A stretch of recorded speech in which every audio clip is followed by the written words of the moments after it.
Ok, hasta ahorita se está grabando. Entonces, dijimos, vamos a platicar sobre movimiento plano, restringido o vinculado. Entonces, dice la mayoría de las aplicaciones de ingeniería. Sí se pudo conectar Yulisa otra vez, mucha. Ahí me avisan, porfa, cuando se pueda conectar o cuando se conecte otra vez. Ok, tienen que ver con cuerpos rígidos que se mueven bajo restricciones determinadas. Por ejemplo, las manivelas deben girar alrededor de un eje fijo. Las ruedas deben rodar sin patinar y las bielas deben describir ciertos movimientos prescritos. En tales casos existen relaciones definidas entre las componentes de la aceleración A, del centro de masa G, del cuerpo considerado y su aceleración angular, alfa. Se dice que el movimiento correspondiente es un movimiento restringido. Entonces, pues, si tenemos relaciones definidas entre varias componentes, aquí nos dicen la aceleración del centro de masa, y ahí la aceleración angular, bueno, y la aceleración angular, entonces vas a tener un movimiento restringido. Ahora, la solución de un problema que implica un movimiento plano restringido requiere un análisis cinemático preliminar del problema. Considere, por ejemplo, una varilla ligera AB de longitud L y masa M, cuyos extremos están conectados a bloques de masa despreciable que se deslizan a lo largo de correderas horizontales y verticales sin fricción. Se tira la varilla mediante una fuerza P aplicada en A, según la figura 1611, que sería esta de acá, ¿verdad? Entonces, está la barra de longitud L y decía masa M. Entonces, está pasando por una corredera vertical y una horizontal y estamos alando sobre la corredera horizontal, ¿verdad? Hacia la derecha. Se logró conectar, Yulisa, mucha. Alguien que me diga, porfa. Si sí o si no. No, yo creo que no. No se logró conectar, no ha escrito en WhatsApp, ahí en el grupo. No Yo sé ni qué sabía está. que había grupo de WhatsApp. Bien, ahí tenemos grupo.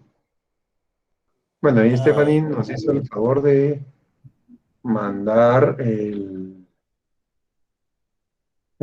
¿cómo se llama? El dato para unirnos, para que se puedan unir.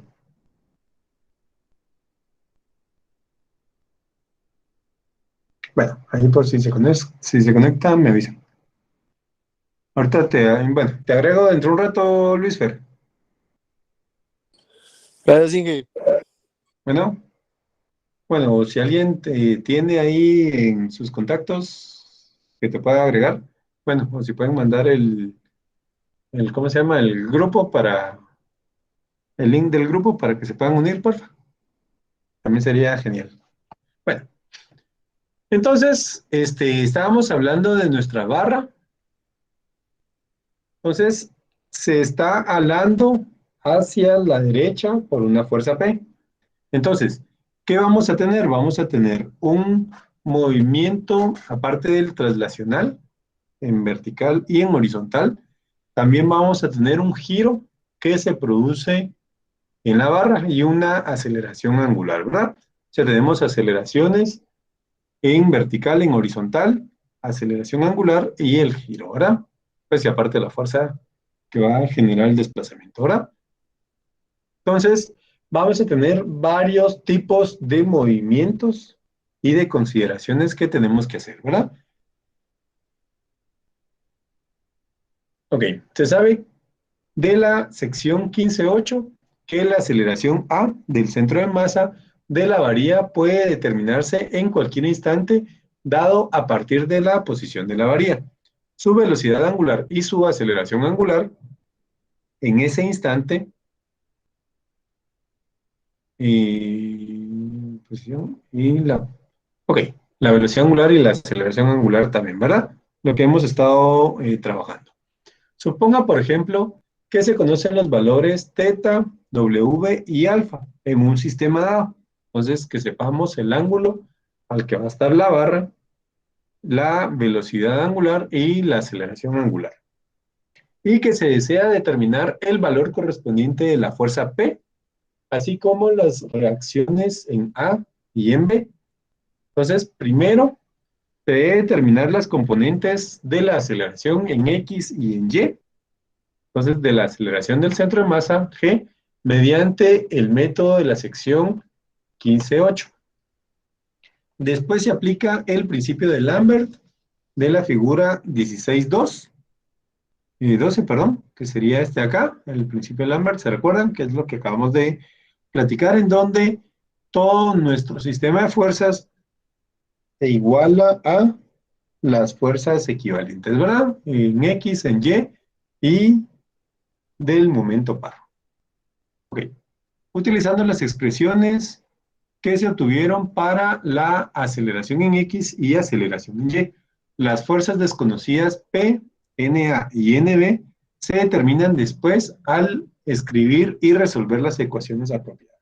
Entonces, la fuerza P, pues es la que se está aplicando, NA, que sería la normal en el punto A, y NB, la normal en el punto B, ¿verdad? Recordemos, las normales siempre son perpendiculares a el plano que sostiene la barra, ¿verdad? Pues en barra en este caso, ¿verdad? Ok, entonces supóngase ahora que se conoce la fuerza aplicada P, el ángulo teta y la velocidad angular de la varía en un instante dado. Y que se desea encontrar la aceleración angular alfa de la varía y las componentes AX y AY de la aceleración de su centro de masa en ese instante, así como las reacciones en A y B. El estudio cinemático preliminar del problema tendrá como objetivo expresar las componentes de la aceleración en X, aceleración en Y, bueno, de la aceleración en G, en términos de la aceleración angular alfa de la varía. Entonces, vamos a poder trabajar las componentes de la aceleración en función de la aceleración angular, ¿verdad? Y vamos a ver dónde íbamos, las componentes de la aceleración en su centro de masa en ese instante, así como las reacciones A y B. El estudio cinemático preliminar del problema tendrá como objetivo expresar las componentes AX a Y de la aceleración de G en términos de la aceleración angular alfa de la varía. Esto se hará expresando primero la aceleración de un punto de referencia adecuado, tal como A en términos de la aceleración angular alfa. Las componentes AX y AY de la aceleración G pueden determinarse entonces en términos de alfa, términos de la aceleración angular, ¿verdad? Y las expresiones obtenidas incorporándose en la figura 16.12, se obtienen tres ecuaciones en términos de la aceleración angular, la normal A y la normal B. Y se resuelven para tres incógnitas, entonces aquí pues aplicamos nuestras tres ecuaciones de equilibrio estático o de cinemática que podemos utilizar según el principio de Lambert. Y lo que nos va a quedar es la normal B, la normal A y la aceleración angular, ¿verdad? ¿Por qué? Porque ya conocemos cuánto es esta fuerza P. Y ya, pues en base a esa fuerza P, la aceleración en X y en Y la dejamos en términos de la aceleración angular también, ¿verdad? Entonces ya con eso pues ya podemos resolver nuestro sistema. Ok, entonces de ahí dice, veas el problema resuelto 16.10 y advierta también que es posible utilizar el método del equilibrio dinámico para obtener la solución de los dos tipos de problemas considerados, que sería la figura 16.13, que es esta que está acá, ¿verdad? Sí, todo esto va a tener como resultado 0. Ok, cuando un mecanismo consta de varias partes móviles, el método descrito se puede utilizar con cada parte del mecanismo. El procedimiento requerido para determinar las diferentes incógnitas es, en ese caso, similar al procedimiento que se sigue en la situación del equilibrio de un sistema de cuerpos rígidos conectados, que sería la sección 611, ¿verdad? Antes se analizaron dos casos particulares de movimiento plano restringido. La traslación de un cuerpo rígido, en la cual la aceleración angular del cuerpo se restringe a cero, y la rotación centroidal, en la que la aceleración A del centro de masa del cuerpo se restringe a cero. Los otros casos particulares del movimiento plano restringido son de interés especial: la rotación no centroidal de un cuerpo rígido y el movimiento de rodamiento de un disco o rueda. Es posible analizar estos dos casos mediante uno de los métodos generales descritos antes. Sin embargo, en vista del rango de sus aplicaciones, estos merecen unos cuantos comentarios especiales. Entonces, vamos a detener diferentes tipos de cuerpos restringidos, ¿verdad? Entonces, uno sería la rotación no centroidal, el movimiento de un cuerpo rígido que está restringido a girar alrededor de un eje fijo que no pasa por su centro de masa, se denomina rotación no centroidal. El centro de masa G del cuerpo se mueve a lo largo de un círculo de radio R, centrado en el punto O, donde el eje de rotación intrínseca al plano de referencia, que sería la figura 1614, hasta que tenemos acá. Entonces, si nos damos cuenta, estamos girando el cuerpo alrededor del punto O.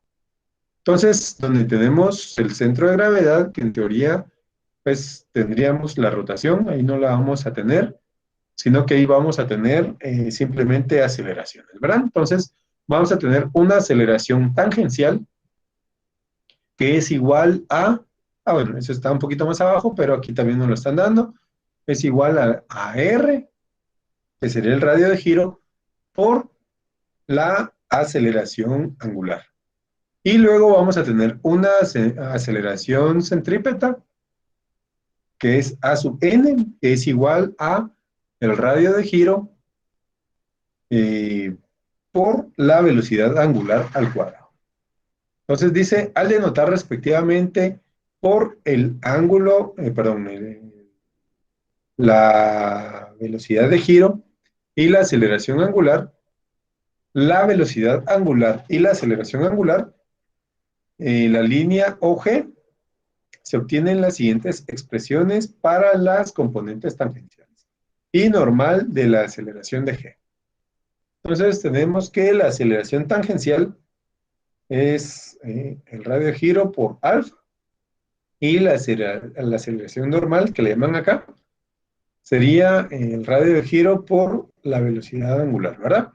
Puesto que la línea OG pertenece al cuerpo, su velocidad angular W y su aceleración angular alfa también representan la velocidad angular y la aceleración angular del cuerpo de un movimiento relativo a G. Las ecuaciones 16.7 definen la relación cinemática que existe entre el movimiento del centro de masa G y el movimiento del cuerpo en torno a G. Estas deben usarse para eliminar la aceleración tangencial y la aceleración normal de las ecuaciones que se obtienen al aplicar el principio de Lambert, que sería la figura 16.15, esto que tenemos aquí abajo ahora, o el método del equilibrio dinámico, que sería la figura 16.6. 16. Ok. Entonces, si aplicamos el principio de Lambert, tenemos todas nuestras fuerzas, el punto O, que es donde está rotando nuestro cuerpo. Aquí vamos a tener las dos reacciones en Y y en X del punto O, perdón. Entonces, esto va a ser igual, o todas estas sumatorias de fuerzas va a ser como que si igualáramos nuestro cuerpo a una aceleración angular alrededor de O y a una fuerza que sería la masa por la aceleración tangencial, que va a ser tangente a al radio OG,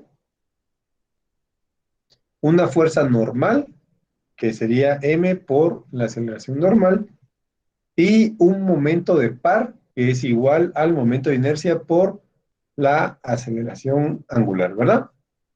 Y si aplicamos el principio del método dinámico, pues aquí ya metemos todos los valores, todos, es como que si estuviéramos sumando estas dos partes de nuestro sólido. Entonces vamos a tener estas 5 fuerzas que tenemos acá, que son las que están viendo acá, y estas de acá también las vamos a aplicar, pero vamos a aplicar no las fuerzas resultantes, sino que las fuerzas actuantes, ¿verdad? O en el sentido inverso. Y todo esto lo igualamos a cero, ¿verdad? Pues al final es lo mismo, digamos, si esto pasa del otro lado de la igualdad, pasa con sentidos contrarios, ¿verdad? Y eso es lo que hicimos acá, que sería el método del equilibrio dinámico. Ok. Luego dice, se obtiene una relación interesante al igualar los momentos alrededor del punto fijo O de las fuerzas y los vectores mostrados, respectivamente. En las partes A y B de la figura 16-15 se escribe, tenemos en estas dos partes, vamos a escribir, eso pues lo estamos volviendo a poner, que la sumatoria de momentos respecto de O va a ser igual a el momento de inercia centroidal por la aceleración angular más la masa por el radio de giro por la aceleración angular por el radio de giro otra vez, y eso va a ser igual a la inercia centroidal más la masa por el radio de giro al cuadrado por alfa, ¿verdad? Pues alfa aquí se está aplicando en ambos términos, entonces simplemente lo despejamos. Ok. Sin embargo, de acuerdo con el teorema de ejes paralelos, se tiene que la inercia centroidal más la masa por el radio de giro al cuadrado es igual a el momento de inercia sub O, que ese sería alrededor del punto O, ¿verdad? Para utilizar el teorema de ejes paralelos. ¿Se recuerdan de eso, mucha? Eso lo vieron en mecánica de cuerpos rígidos 1, cuando aplicábamos ese teorema, ¿verdad? Hacía una tabla y todo el relajo, ¿mucha? Entonces, pues eso sería acá. Entonces, denota, bueno, donde el momento de inercia sub O denota el momento de inercia del cuerpo rígido alrededor del eje fijo. Por lo tanto, se escribe, entonces vamos a tener que el momento, la sumatoria de momentos en O va a ser igual al momento centroidal, o momento de inercia alrededor del punto O por la aceleración angular, que sería esta que está en celeste, ¿verdad? Para poder aplicar esta ecuación de acá.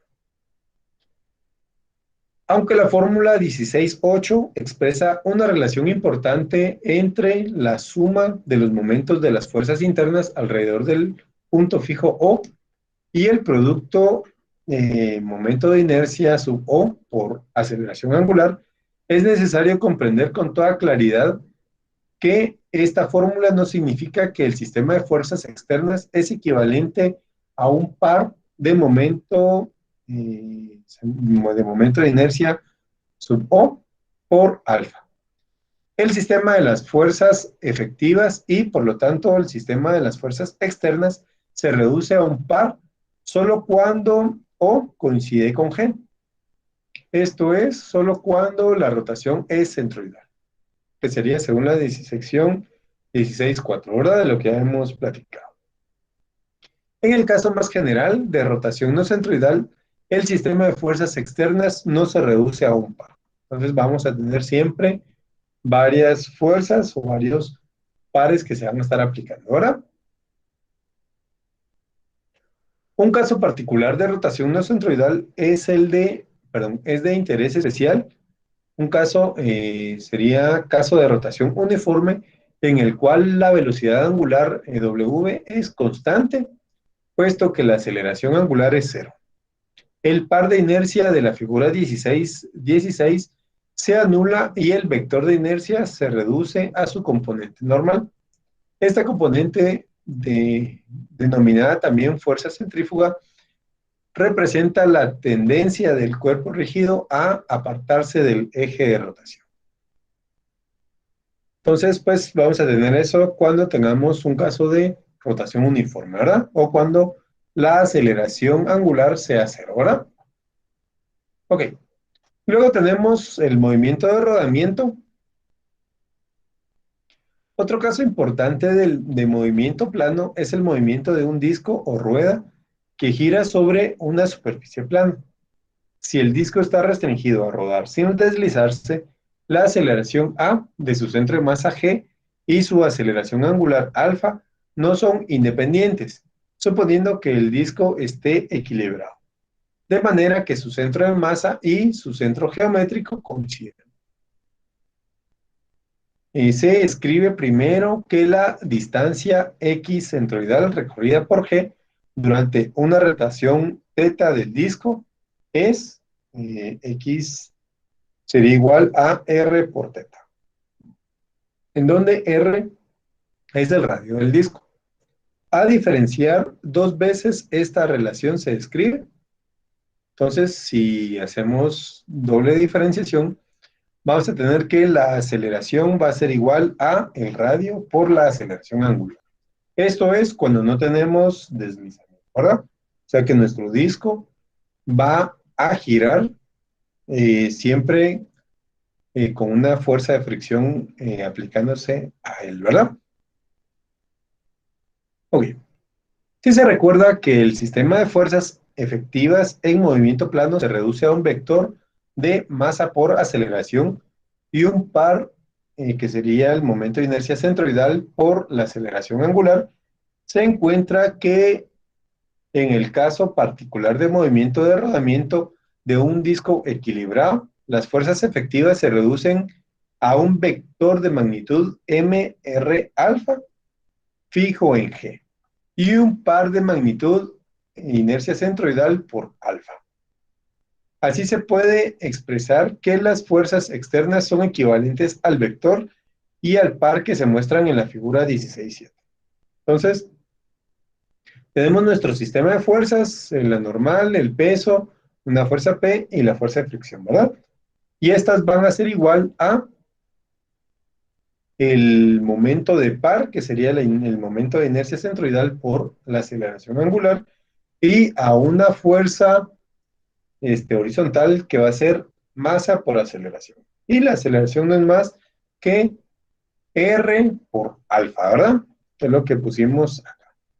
Entonces, si nos damos cuenta, aquí pues la normal se vuelve igual que el peso. P y F obviamente no son similares, porque si no, no hubiera traslación como tal, aunque sí existiera siempre traslación por el momento de par que se generara, pero no necesariamente son iguales y nos queda que va a ser esto de acá, ¿verdad? Este sistema de fuerzas nos generan un par de rotación y una fuerza hacia la derecha, ¿verdad? Una fuerza efectiva. Ok. Cuando un disco rueda sin deslizarse, no hay movimiento relativo en ese punto del disco, en contacto con el suelo y el suelo mismo. En consecuencia, respecto a lo que concierne al cálculo de la fuerza de fricción F, un disco que rueda puede compararse con un bloque en reposo sobre una superficie. La magnitud F de la fuerza de fricción puede tener cualquier valor, siempre y cuando éste no exceda el valor máximo de F sub m, que sería mu sub s por n, donde mu sub s es el coeficiente de fricción estática y n es la magnitud de la fuerza normal. En el caso de un disco que rueda, la magnitud F de la fuerza de fricción debe, por lo tanto, determinarse de manera independiente de n al resolver la ecuación que se obtuvo de la figura 16-17. Entonces, de acá, ¿verdad? Ok. Cuando el deslizamiento es inminente, la fuerza de fricción alcanza su valor máximo F sub m, que es igual a mu sub s por n, y puede obtenerse de n. O sea, Es hasta cuando ya alcanzó su punto máximo, ¿verdad? Su fuerza máxima de deslizamiento. Ok. Cuando el disco gira y se desliza al mismo tiempo, existe un movimiento relativo entre el punto del disco que está en contacto con el suelo y el suelo mismo. Y la fuerza de fricción tiene la magnitud F sub K, que es igual a mu sub K por N, en donde mu sub K es el coeficiente de fricción cinética. En este caso, sin embargo, el movimiento del centro de masa G del disco y la rotación del disco en torno a G son independientes.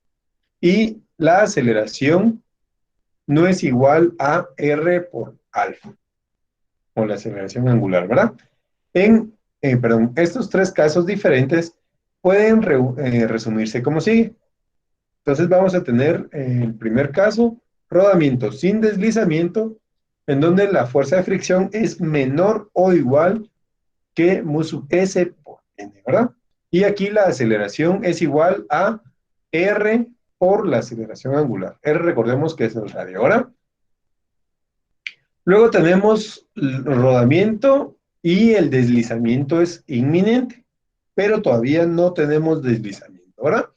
Entonces aquí vamos a tener que la fuerza de fricción es igual a mu sub S por N. Y la aceleración es igual a el radio por la aceleración angular, ¿verdad?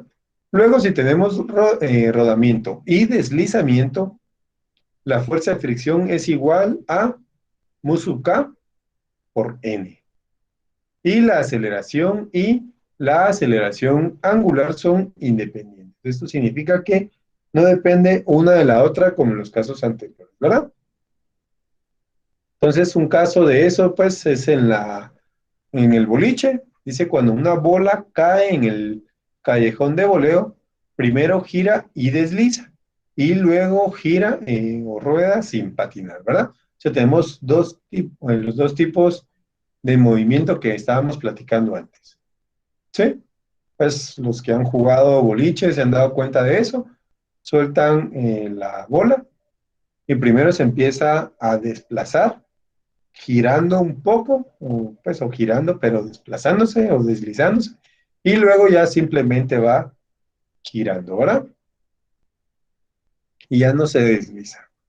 Ok, entonces dice, cuando no se sabe si el disco se desliza o no, primero debe suponerse que rueda sin deslizarse. Si se encuentra que F es más pequeña o igual que mu sub S por N, se demuestra que la suposición es correcta. Si se determina que F es mayor que mu sub S por N, la suposición es incorrecta. Y el problema debe iniciarse de nuevo, suponiendo rodamiento y deslizamiento.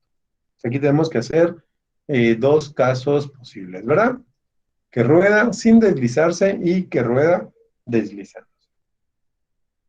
Cuando un disco está desequilibrado, eso es, cuando su centro de masa G no coincide con su centro geométrico o la relación 16:9 no se cumple entre la aceleración y la aceleración angular. Sin embargo, se cumple una relación similar entre la magnitud A sub 0 de la aceleración del centro geométrico y la aceleración angular alfa de un disco desequilibrado que rueda sin deslizarse. Se tiene, pues vamos a tener que A sub 0 o A en el punto O va a ser igual al radio por alfa. Esa sería nuestra cuestión 1610, que sería más o menos esto que estamos viendo acá, ¿verdad? Aquí tenemos más masa en la parte que sería inferior derecha que en la superior izquierda, ¿verdad? Entonces, pero el centro geométrico O está acá. Entonces, la aceleración en el centro geométrico A sub O sería el radio por la aceleración angular, ¿verdad? Aunque el centro de masa está un poco más abajo, ¿verdad? Entonces dice, para determinar la aceleración en términos de la aceleración angular y de la velocidad angular W del disco, es posible utilizar la fórmula de la aceleración relativa. Y esta es que la aceleración es igual a la aceleración sub G, que es igual a la aceleración sub O, o el punto geométrico, más la aceleración del centro de masa respecto de O, ¿verdad? Que sería igual a la aceleración del punto O más la aceleración de G respecto de O tangencial más la aceleración de G respecto de O normal, ¿verdad? Entonces vamos a tener aquí los dos o las dos aceleraciones, pero una depende del otro, ¿verdad? Un punto depende del otro punto. Eso es lo que hemos ya platicado antes en la clase, ¿verdad?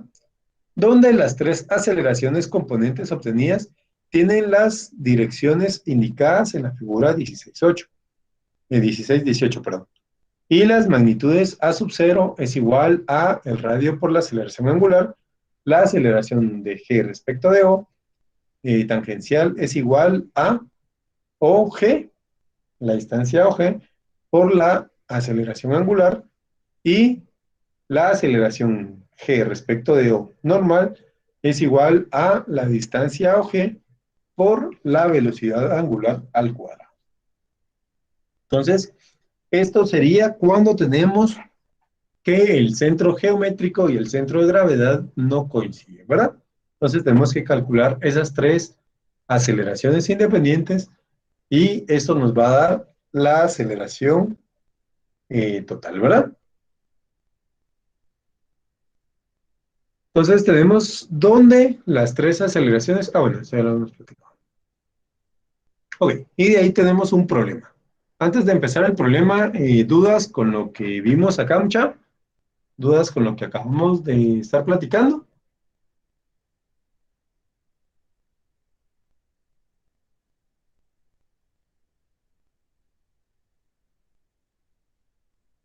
¿Estamos claros? Pues igual ahorita que empecemos a resolver problemas, ahí se terminan de resolver dudas, ¿verdad? O terminan de salir las dudas, no sé.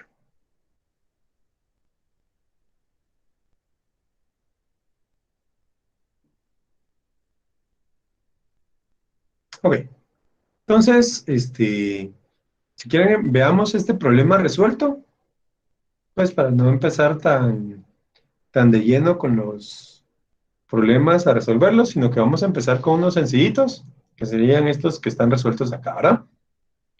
Entonces, dice el problema 16.6, la parte A o B de un mecanismo se compone de una barra de acero OB de 400 milímetros soldada a un engrane E de 120 milímetros de radio, que puede girar alrededor de una flecha horizontal O. La impulsa un engrane D y en el instante que se muestra tiene una velocidad angular en el sentido de las manecillas del reloj de 8 radianes por segundo y una aceleración angular en el sentido contrario de las manecillas del reloj de 40 radianes sobre segundo al cuadrado. Si la barra OB tiene una masa de 3 kilogramos y el engrane E una masa de 4 kilogramos y un radio de giro de 85 milímetros, determine A, la fuerza tangencial ejercida por el engrane D sobre el engrane E, y B, las componentes de la reacción de la flecha O. Ok, entonces nos están pidiendo primero determinar la fuerza tangencial que se va a producir del engrane D hacia el engrane o el engrane E, perdón, que se genera aquí en el contacto de los dientes. Y después nos pide determinar las componentes de la reacción O, que sería en este punto, ¿verdad? Ok, entonces, ¿qué es lo que vamos a ir haciendo? Pues primero aquí vamos a determinar las aceleraciones. Entonces vamos a determinar la aceleración tangencial de O, de OB, sería de esta parte de acá. Recordemos que tenemos una velocidad angular que se está generando en el engrane E y una aceleración angular, ¿verdad? Entonces, la aceleración tangencial, que es la que se está generando acá, es igual a el radio por la aceleración angular, ¿verdad? Entonces, pues el radio o la distancia de O a G, ¿verdad? Entonces serían 20 milímetros, perdón, 0.20 metros, que es lo que tenemos acá, o 200 milímetros, que es lo mismo, por la aceleración angular, que es 40 radianes, ¿verdad? Que es lo que nos decía acá. Y esta aceleración es en sentido contrario de las manecillas, que sería en este caso acá, ¿verdad? Entonces, pues esto nos va a dar nuestra aceleración tangencial, que es hacia la derecha, que es de 8 metros por segundo al cuadrado. Luego, determinamos la aceleración normal de OB, de la barra OB, que va a ser igual al radio por la velocidad angular. Y eso va a ser igual a la distancia otra vez, que hay desde el punto O al centro de gravedad, acá, 200 milímetros o 0.2 metros, por la velocidad angular. En este caso, pues la velocidad angular es en este sentido, ¿verdad? En sentido horario. Entonces vamos a tener que es 0.2 por los 8 radianes que tiene la velocidad angular, ¿verdad? Que es lo que nos decían acá, en sentido de las manecillas del reloj. Y esto nos daría una aceleración normal de 12.8 metros por segundo cuadrado. Ok, ya que tenemos las dos aceleraciones, ahora sí ya podemos pasar a trabajar nuestras ecuaciones de equilibrio. Y estas venimos y vamos a trabajar nuestro sistema, que es el que tenemos acá. Entonces dice, se han dibujado dos bosquejos de cuerpo rígido A o B. El primero muestra las fuerzas externas consistentes en el peso WE del engrane E y el peso W o B de la barra OB. Entonces tenemos aquí el peso E y el peso de la barra, ¿verdad? Luego tenemos la fuerza F, que es la que ejerce el engrane D hacia el engrane E, y las dos reacciones que se están generando en el punto O, ¿verdad? Que sería Rx y Ry. Como esta barra está soldada al engrane, recordemos que estos dos van a tender a desplazarse en el mismo sentido, ¿verdad? Bueno, entonces de ahí calculan los pesos para el engrane E, que es igual a la masa por la gravedad. Recordemos que tenían 4 kilogramos de masa y la barra OB 3 kilogramos, ¿verdad? Entonces ya nos dan los pesos y después nos dice que el segundo bosquejo o la parte derecha de la figura muestra las fuerzas efectivas. Entonces, ¿cuáles son las fuerzas efectivas? Vas a tener el momento de inercia centroidal de E por la aceleración angular, que esta es la que nos están dando al inicio del problema, y después para la barra OB tenemos la aceleración tangencial por la masa, luego la aceleración normal por la masa y el momento de inercia centroidal OB por la aceleración angular, ¿verdad? Entonces aquí ya calculan cada una de las fuerzas. Primero están calculando el momento de inercia en E por la aceleración angular. Entonces, para un disco, recordemos que es la masa por el radio al cuadrado por alfa, ¿verdad? Aquí sería el radio de giro, ¿verdad, muchachos? Entonces, la masa nos dicen que son 4 kilogramos y el radio de giro, ese nos lo dan al inicio del problema, de 85 milímetros. Pues aquí lo pasaron a metros, que serían 0.085 metros, ¿verdad? Este es al cuadrado. Y esto por la aceleración angular, que serían los 40 radianes por segundo. Ahora, ya con esto, pues, obtenemos el primer momento de par, que sería de 1156 newton por metro.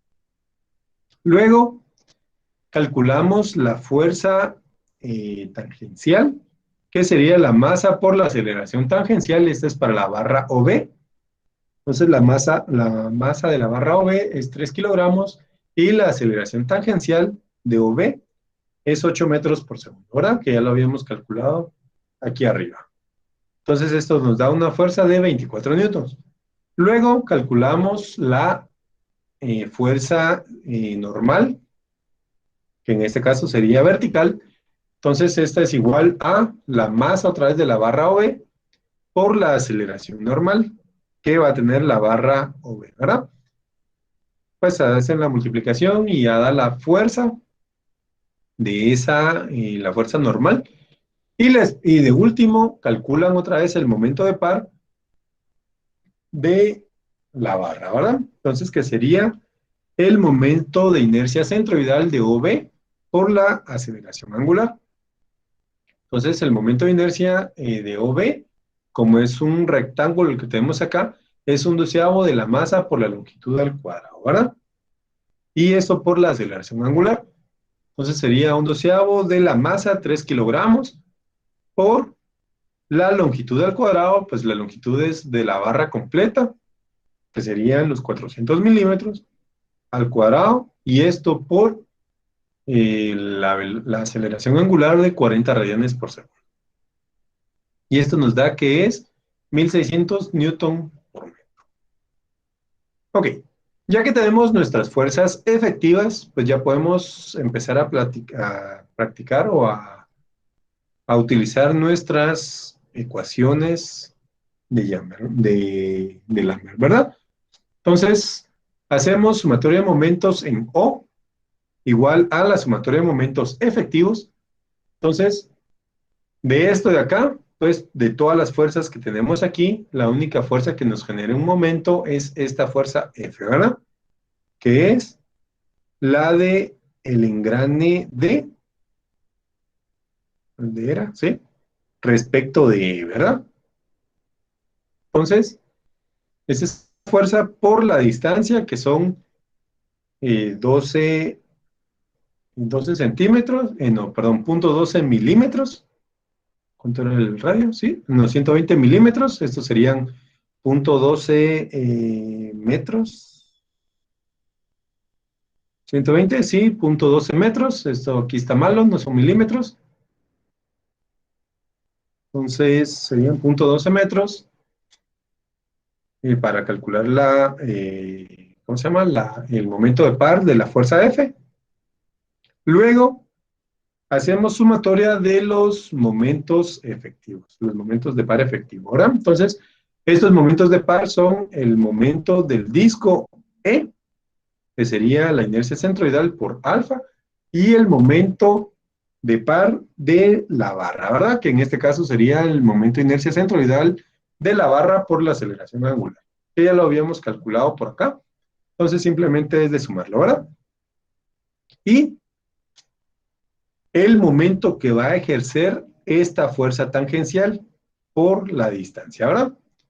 Entonces, los efectivos serían el momento centroidal de E por la aceleración angular más la fuerza tangencial por la distancia, y esto más el momento de par o la inercia centroidal de la barra OB por la aceleración angular, ¿verdad? Pues esto ya lo habíamos calculado, entonces solo nos quedaría calcular este momento de par de la fuerza tangencial, que serían los 24 newtons, que es esta fuerza de acá, por el brazo, que sería de O al centro de gravedad, ¿verdad? Que es 0.20 metros. Con eso pues se despeja la fuerza F y ya da que son 63 newtons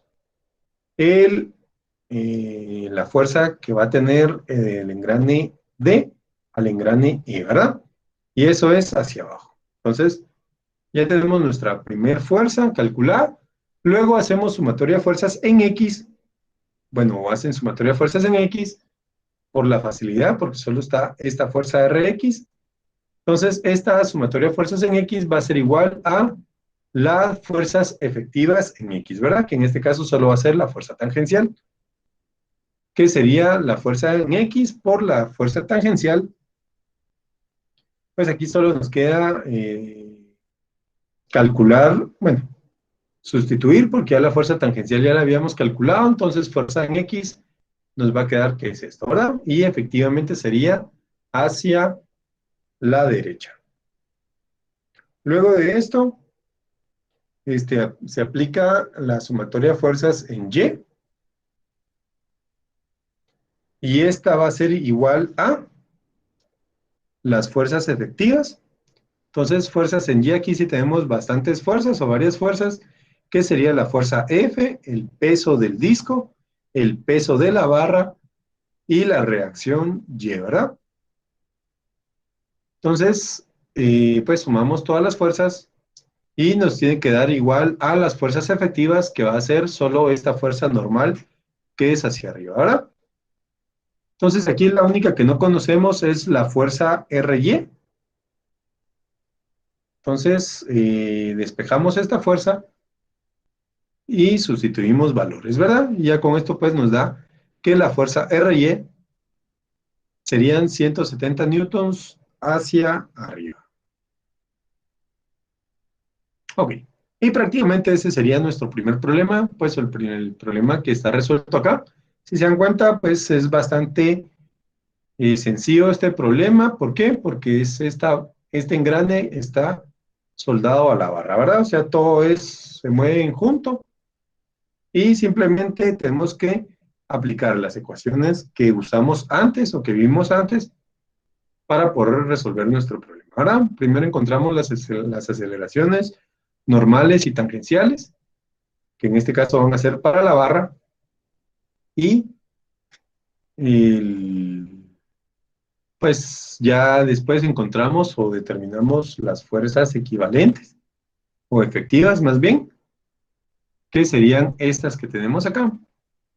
Ya según lo que vamos a ir teniendo acá, como esta barra también va a estar girando junto con el engrane, pues también tenemos que calcular este momento de par efectivo. Ahora, que sería el momento de inercia por la aceleración angular, que es la misma aceleración angular que el disco o que el engrane E, ¿verdad?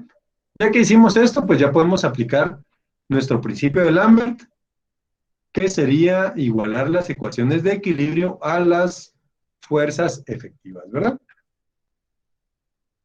Y pues aquí ya solo queda calcular y resolver pues cada uno de las cosas que vayamos teniendo acá. Ok, no sé si hay dudas con esto, con lo que hicimos acá, mucha, con lo que vimos de este problema. No sé si hay dudas o algún comentario.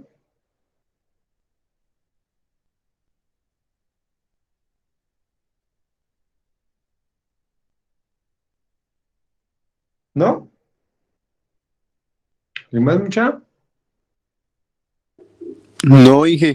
Gracias. ¿Están bien? ¿Sí? Ok. Entonces, si quieren, nos vamos a quedar por acá el día de hoy. El próximo día seguimos resolviendo problemas de estos. No, Josué, esto no vamos a poner mañana.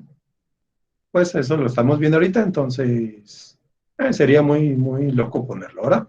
Eso lo vemos a la próxima. Ok.